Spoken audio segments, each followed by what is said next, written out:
Yetten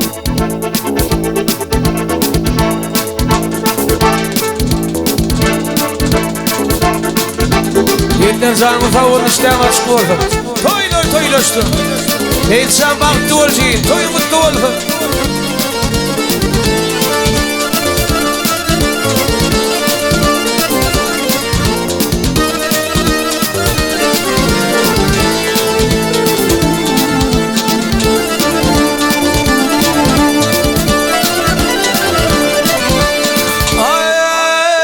Ay derim sana sadağa.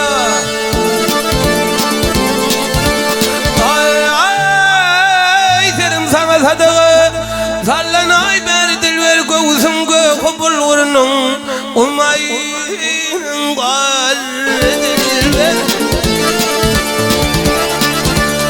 ay didarına min muştab derdim eder dilver taze ilunlu vurlayın paslı bahar dilver sen mir açlanı vur sen hırıydar dilver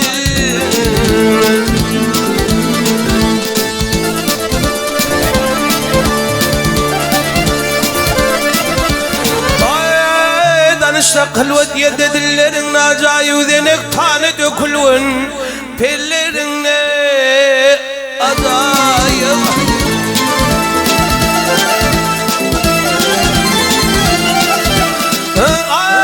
kuştan erkin çebilerine acayip arikimin ayrılmene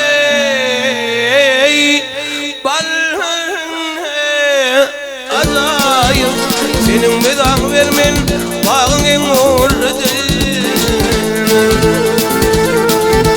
akıl vereyim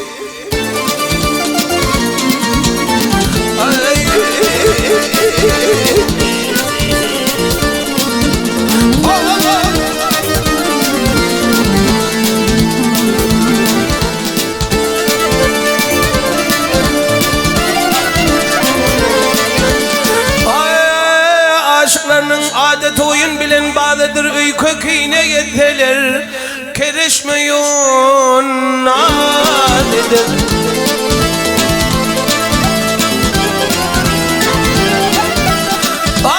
birbirinin izinle ölüp gitser adedir sesi geldi kulağıma bülbülün ovalıdır bize olmayan yetkişi çaldı tutardır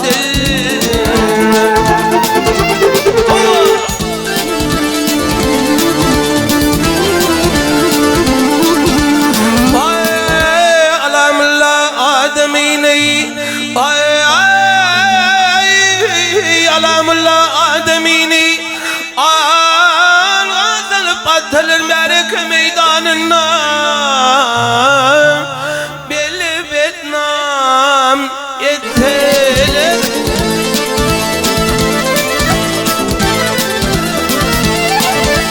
ay kelişmeyi merhem kılıp uyan izeler mektacini beyvan manzur deyin attalar arzım budur anayden ben günahı kardelim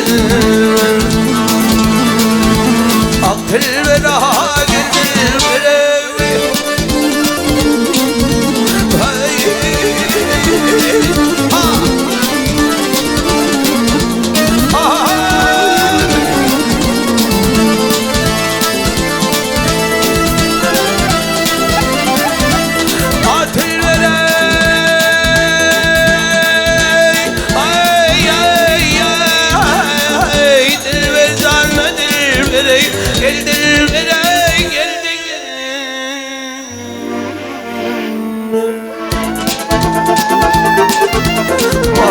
Adım verey